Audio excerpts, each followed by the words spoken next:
गंगा तट के निकट स्थित एक प्राचीन आश्रम में महर्षि देवदत्त अपने शिष्यों को शिक्षा प्रदान कर रहे थे। उनके आश्रम में न केवल शास्त्रों का अध्ययन होता था, बल्कि आत्म संयम और तपस्या का भी विशेष महत्व था। इसी आश्रम में एक शिष्य था, आर्यन। वह तेजस्वी था, शास्त्रों का अध्ययन करता, योग करता और गुरु की सेवा में तत्पर रहता। लेकिन एक ऐसा रहस्य था जिससे केवल वही परिचित था। एक ऐसी आदत जो धीरे धीरे उसके चित्त और शरीर को निर्बल कर रही थी। वह जब अकेला होता तो उसके मन में विकार उत्पन्न होने लगते। शरीर की ऊर्जा और मन की शक्ति क्षीण होती जा रही थी, लेकिन वह इससे बाहर नहीं निकल पा रहा था। यह आदत उसे क्षणिक सुख देती, लेकिन बाद में उसे अपराध बोध और शारीरिक दुर्बलता से भर देती। समय बीतने लगा और आर्यन का व्यवहार बदलने लगा। उसका शरीर कमजोर पड़ने लगा, नेत्रों की चमक मंद पड़ गई, साधना में मन नहीं लगता। अन्य शिष्य भी उसके इस परिवर्तन को महसूस करने लगे, लेकिन कोई कारण नहीं समझ पाया। गुरु की दृष्टि में सत्य कभी छिप नहीं सकता। एक दिन प्रातःकाल ध्यान सत्र के दौरान गुरु ने उसे ध्यान से देखा। आर्यन की आंखों में गहरी थकान थी, मन में अशांति थी। सत्र समाप्त होने के बाद गुरु ने उसे अपने कक्ष में बुलाया। आर्यन, तुम्हारे मन में कोई भारी बोझ है, तुम कुछ छिपा रहे हो। गुरु की वाणी में करुणा थी, लेकिन उनकी दृष्टि तीक्ष्ण थी। आर्यन सिर झुकाकर चुप रहा। गुरु ने फिर कहा, शिष्य, मनुष्य का सबसे बड़ा शत्रु उसका चंचल मन है। यदि मन पर नियंत्रण न रखा जाए तो यह पतन की ओर ले जाता है। आर्यन के नेत्रों से अश्रु बह निकले। वह गुरु के चरणों में गिर पड़ा। गुरुदेव, मैं एक बुरी आदत में फंस गया हूं। मैं इसे छोड़ना चाहता हूं, लेकिन हर बार स्वयं को हारता हुआ पाता हूं। गुरु ने शांत भाव से कहा, कल प्रातः ब्रह्म मुहूर्त में मेरे पास आओ। मैं तुम्हें एक गूढ़ रहस्य बताऊंगा। आर्यन ने सिर झुका लिया। पहली बार उसे लगा कि उसकी समस्या का समाधान संभव है। सूर्योदय से पहले ब्रह्म मुहूर्त का समय था। आकाश में हल्की लालिमा फैल रही थी, पक्षी मधुर स्वर में चहचहा रहे थे और गंगा की लहरें शांत स्वर में बह रही थीं। पूरा आश्रम ध्यान और साधना में लीन था। आर्यन अपने गुरु महर्षि देवदत्त के कक्ष के बाहर खड़ा था। उसकी आंखों में संकोच था, लेकिन मन में एक आशा भी थी। उसने धीरे धीरे द्वार खटखटाया। आओ आर्यन। गुरु की शांत और स्थिर वाणी सुनकर वह अंदर गया और उनके चरणों में प्रणाम किया। गुरु ने उसे समीप बैठने का संकेत दिया। गुरु ने ध्यान से उसकी ओर देखा और कहा, पुत्र, मनुष्य का सबसे बड़ा शत्रु कोई बाहरी शक्ति नहीं, बल्कि उसका अपना अनियंत्रित मन है। जो मन पर नियंत्रण नहीं रख सकता, वह जीवन में किसी भी लक्ष्य को प्राप्त नहीं कर सकता। आर्यन ने सिर झुकाया और धीमी आवाज में कहा, गुरुदेव, मैं अपने विचारों और इच्छाओं को नियंत्रित नहीं कर पा रहा हूं। जब मैं अकेला होता हूं, तब मेरा मन एक आदत की ओर खींच जाता है, हस्तमैथुन। मैं इसे छोड़ना चाहता हूं, लेकिन बार बार इसमें फंस जाता हूं। यह मुझे कमजोर बना रहा है। मेरी साधना प्रभावित हो रही है और मैं अपराध बोध से घिर जाता हूं। गुरु ने उसकी आंखों में देखा। उनकी दृष्टि में कठोरता नहीं थी, बल्कि करुणा थी। आर्यन, यह एक गंभीर विषय है और इसे समझना आवश्यक है। सबसे पहले यह जानो कि यह समस्या केवल तुम्हारी नहीं है। प्राचीन समय से ही कई साधकों को इस प्रकार की इच्छाओं से संघर्ष करना पड़ा है। यह मनुष्य की स्वाभाविक प्रवृत्ति है, लेकिन जो इसे नियंत्रित नहीं करता, वह अपने आत्मबल को खो देता है। आर्यन चुपचाप सुन रहा था। गुरु ने आगे कहा, क्या तुम जानते हो कि यह आदत तुम्हारे शरीर और मन पर क्या प्रभाव डालती है? आर्यन ने सिर हिलाकर नहीं में उत्तर दिया। गुरु ने समझाना शुरू किया, जब तुम इस आदत में लिप्त होते हो तो तुम्हारी जीवन ऊर्जा व्यर्थ होती है। आयुर्वेद में इसे वीर्य कहा गया है और यह केवल शरीर के लिए नहीं, बल्कि मानसिक और आध्यात्मिक शक्ति के लिए भी महत्वपूर्ण है। जो व्यक्ति बार बार वीर्य क्षय करता है, उसका शरीर दुर्बल होने लगता है, मस्तिष्क की शक्ति घटती है और उसके चेहरे की चमक भी कम हो जाती है। क्या तुमने अनुभव किया है कि यह करने के बाद तुम थकावट महसूस करते हो? आर्यन ने धीरे से सिर हिलाया। हाँ गुरुदेव, गुरु ने आगे कहा, यह केवल शारीरिक ऊर्जा की हानि नहीं है, बल्कि इससे स्नायु तंत्र, नर्वस सिस्टम भी प्रभावित होता है। धीरे धीरे यह आदत तुम्हें आलसी, कमजोर और नकारात्मक विचारों से भर देती है। मनुष्य की इच्छाएं जितनी अधिक बढ़ती है, उतना ही वह अपने वास्तविक उद्देश्य से भटकता जाता है। हस्त मैथुन केवल शारीरिक क्रिया नहीं है, यह मन की आदत भी बन जाती है। यह बार बार करने से तुम्हारा मन उस आनंद को पाने के लिए बेचैन रहने लगता है। इससे पढ़ाई, ध्यान और साधना में एकाग्रता समाप्त हो जाती है। यही कारण है कि तुम अपने अभ्यास में पिछड़ रहे हो। आर्यन को यह सुनकर अचंभा हुआ। उसने पहले कभी इस दृष्टि से नहीं सोचा था। गुरु ने एक क्षण रुककर उसकी आंखों में देखा और फिर बोले, पुत्र, सबसे बड़ा प्रभाव तुम्हारी आत्मा पर पड़ता है। जो व्यक्ति अपनी वासनाओं पर नियंत्रण नहीं रख सकता, वह आत्मज्ञान प्राप्त नहीं कर सकता। ध्यान, योग और आध्यात्मिक उन्नति के लिए मन और शरीर की शुद्धता अनिवार्य है। यदि मनुष्य अपनी इच्छाओं का दास बन जाता है, तो वह कभी सच्ची शांति और संतोष प्राप्त नहीं कर सकता। गुरु ने आगे कहा, क्या तुमने कभी सोचा है कि जब तुम इस आदत में लिप्त होते हो तो तुम्हारा मन कैसा महसूस करता है? आर्यन ने उत्तर दिया, गुरुदेव, पहले तो अच्छा लगता है, लेकिन बाद में बहुत पछतावा और कमजोरी महसूस होती है। गुरु मुस्कुराए। यही इस आदत का सबसे बड़ा धोखा है। यह तुम्हें क्षणिक सुख देती है, लेकिन बाद में दुख और आत्मग्लानि छोड़ जाती है। जो व्यक्ति इन इच्छाओं पर विजय पा लेता है, वही सच्चा साधक बन सकता है। गुरु ने अपना हाथ उठाया और कहा, अब समय आ गया है कि तुम इस समस्या से मुक्त होने के लिए पहला कदम उठाओ। आर्यन ने सिर झुकाया और कहा, गुरुदेव, कृपया मुझे मार्ग दिखाइए। मैं इस बंधन से मुक्त होना चाहता हूं। गुरु ने मुस्कुराकर कहा, कल से तुम्हारी साधना एक नए स्तर पर पहुंचेगी। मैं तुम्हें आत्मसंयम के गूढ़ रहस्यों को सिखाऊंगा। परंतु याद रखना, यह एक दिन की यात्रा नहीं है। तुम्हें धैर्य रखना होगा और अपने मन को साधना होगा। क्या तुम इसके लिए तैयार हो? आर्यन ने पूरी श्रद्धा से सिर झुकाया। हाँ गुरुदेव, मैं तैयार हूं। गुरु ने आशीर्वाद दिया और कहा,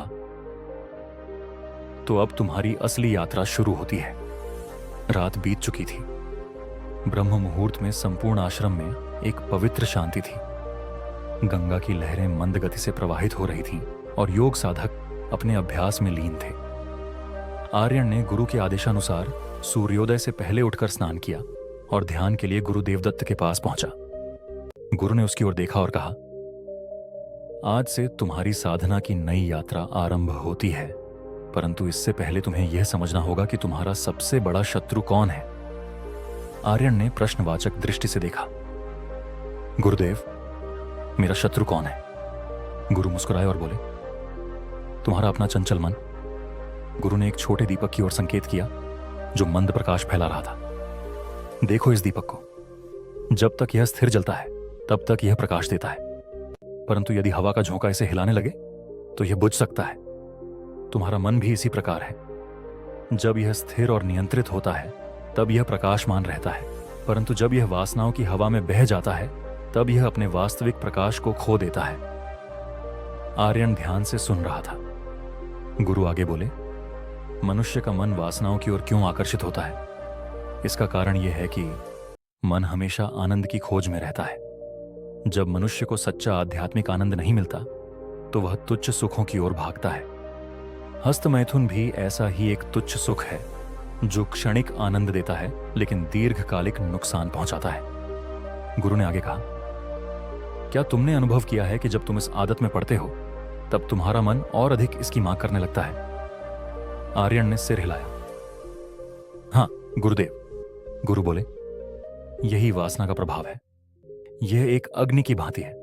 जितना अधिक इसे ईंधन दिया जाए, उतना ही यह प्रज्वलित होती जाती है। परंतु जो इस अग्नि को बुझा सकता है, वही सच्चा साधक है। मन को नियंत्रित करने का प्रथम उपाय सत्संग और ध्यान। गुरु ने एक श्लोक उद्धृत किया, संगात संजायते कामा, कामात क्रोधो भिजायते।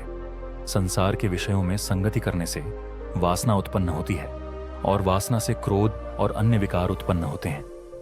गुरु ने समझाया, जो व्यक्ति अपने मन को अच्छे विचारों और उत्तम संगति से जोड़ता है, वह वासनाओं पर विजय प्राप्त कर सकता है। आज से तुम्हें 2 नियम अपनाने होंगे। गुरु ने कहा, तुम्हें अपने विचारों को पवित्र करना होगा। यदि तुम नकारात्मक या वासनात्मक विचारों में उलझे रहोगे तो तुम्हारा मन उसी ओर आकर्षित होगा। इसके लिए तुम्हें सद्ग्रंथों का अध्ययन करना होगा और महापुरुषों की शिक्षाओं पर ध्यान देना होगा। गुरु बोले, ध्यान ही वह विधि है जिससे तुम अपने मन को वासनाओं से मुक्त कर सकते हो। ध्यान का अभ्यास तुम्हारे विचारों को नियंत्रित करेगा और तुम्हारी ऊर्जा को सहेज कर रखेगा। गुरु ने आर्यन को एक ध्यान विधि सिखाई। बैठो, अपनी आंखें बंद करो और अपनी श्वास पर ध्यान दो। जब भी कोई विकारयुक्त विचार आए तो उसे केवल एक बादल की तरह देखो जो आकर चला जाता है। उसे पकड़ने की कोशिश मत करो, उसे जाने दो। आर्यन ने इस विधि का अभ्यास करना शुरू किया। गुरु ने कहा, मनुष्य की इच्छाएं उसे नियंत्रित नहीं कर सकती यदि वह स्वयं अपने मन का स्वामी बन जाए। आत्मनियंत्रण की पहली कुंजी है अपने विचारों की रक्षा करना। तुम वही बनते हो जैसा तुम सोचते हो, इसलिए तुम्हें अपने विचारों को शुद्ध करना होगा। आर्यन ने सिर झुकाया और कहा, गुरुदेव, मैं आपके बताए मार्ग पर चलूंगा।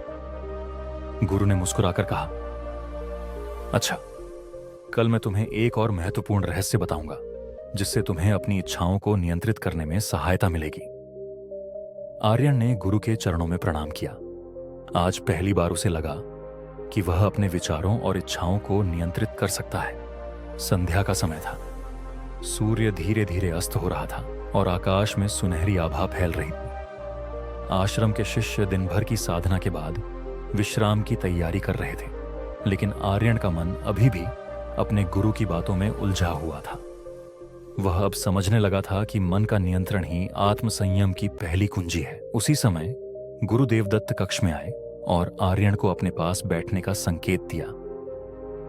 आर्यन, तुमने मन को नियंत्रित करने की पहली विधि सीख ली है, लेकिन यह पर्याप्त नहीं है। मन को नियंत्रित करने के लिए तुम्हें अपने शरीर, आहार और दिनचर्या को भी शुद्ध करना होगा। आर्यन ने जिज्ञासा पूर्वक पूछा, गुरुदेव, क्या आहार और दिनचर्या का भी हमारे विचारों और इच्छाओं पर प्रभाव पड़ता है? गुरु ने मुस्कुराकर कहा, निश्चित रूप से। जैसा अन्न वैसा मन। यदि तुम अपने शरीर को शुद्ध नहीं रखोगे तो मन को नियंत्रित करना असंभव हो जाएगा। गुरु बोले, मनुष्य का शरीर केवल मांस और हड्डियों का ढांचा नहीं है। यह एक मंदिर है जिसमें आत्मा निवास करती है। यदि यह अशुद्ध रहेगा तो मन भी अशुद्ध रहेगा। इसलिए तुम्हें कुछ नियमों का पालन करना होगा। दिन में 2 बार ठंडे जल से स्नान करो। इससे शरीर ऊर्जावान रहेगा और मन शांत रहेगा। नित्य प्राणायाम और योग करो। विशेष रूप से भस्त्रिका, कपालभाति और ब्रह्मचर्यासन का अभ्यास करो। इससे वासनात्मक विचारों पर नियंत्रण होगा। अस्वच्छता और आलस्य से मन में नकारात्मक विचार उत्पन्न होते हैं। स्वच्छता को अपनाने से मानसिक शुद्धता बनी रहती है। गुरु ने आगे कहा, यदि शरीर निरोगी और स्वच्छ रहेगा तो मन भी संयमित रहेगा। गुरु ने कहा, तुम जो भोजन करते हो वही तुम्हारे मन को प्रभावित करता है। अशुद्ध और तामसिक भोजन मन को अशांत और वासनात्मक बना देता है। अब से तुम्हें सात्विक आहार अपनाना होगा। क्या खाना चाहिए? ताजे फल, हरी सब्जियां, दूध, घी, शहद और सूखे मेवे। हल्का और सुपाच्य भोजन जिससे शरीर में ऊर्जा बनी रहे। क्या नहीं खाना चाहिए? मांस, मसालेदार और गरिष्ठ भोजन जो मन को उत्तेजित करता है। चाय, कॉफी, शराब और नशीले पदार्थ जो मन को अस्थिर करते हैं। तले भुने और जंक फूड जो शरीर और मन दोनों को दूषित करते हैं। गुरु ने समझाया, तामसिक भोजन शरीर में भारीपन और आलस्य लाता है जिससे वासनाएं बढ़ती हैं, लेकिन सात्विक आहार मन को शुद्ध और शांत बनाता है। आर्यन ने सिर झुकाकर कहा, गुरुदेव, मैं अब से केवल सात्विक भोजन ही ग्रहण करूंगा। गुरु ने आगे कहा, अब तुम्हारी दिनचर्या भी अनुशासित होनी चाहिए। जो व्यक्ति अपने समय को व्यर्थ गंवाता है उसका मन नकारात्मक विचारों में उलझ जाता है। सुबह जल्दी उठो। ब्रह्म मुहूर्त सुबह 4 से 5 बजे उठने से आत्मशक्ति बढ़ती है। रात्रि में जल्दी सोना। देर रात तक जागने से मन वासनाओं की ओर आकर्षित होता है। दिन भर व्यस्त रहो, खाली मन वासनाओं की प्रयोगशाला बन जाता है। इसलिए पढ़ाई, ध्यान, योग और शारीरिक श्रम में समय बिताओ। रात को हल्का भोजन करो। रात को भारी भोजन करने से शरीर में सुस्ती और उत्तेजना बढ़ती है। गुरु बोले, यदि तुम अपनी दिनचर्या को नियंत्रित कर लोगे तो मन स्वतः ही शुद्ध हो जाएगा। गुरु ने आर्यन के सिर पर हाथ रखा और कहा, पुत्र, आत्मसंयम केवल मन की शक्ति से नहीं बल्कि शरीर, आहार और दिनचर्या के संयम से प्राप्त होता है। यदि तुम इन सभी बातों का पालन करोगे तो तुम्हारी इच्छाएं स्वतः ही नियंत्रित हो जाएंगी। आर्यन ने विनम्रतापूर्वक कहा, गुरुदेव, मैं इन सभी नियमों का पालन करूंगा। गुरु ने मुस्कुराते हुए कहा, अब तुम्हें एक और रहस्य समझना होगा जिससे वासनात्मक विचारों का पूर्णतः नाश हो सके। कल मैं तुम्हें वह विधि सिखाऊंगा। आर्यन ने गुरु के चरणों में प्रणाम किया। उसे अब लगने लगा कि वह अपने लक्ष्य की ओर बढ़ रहा है।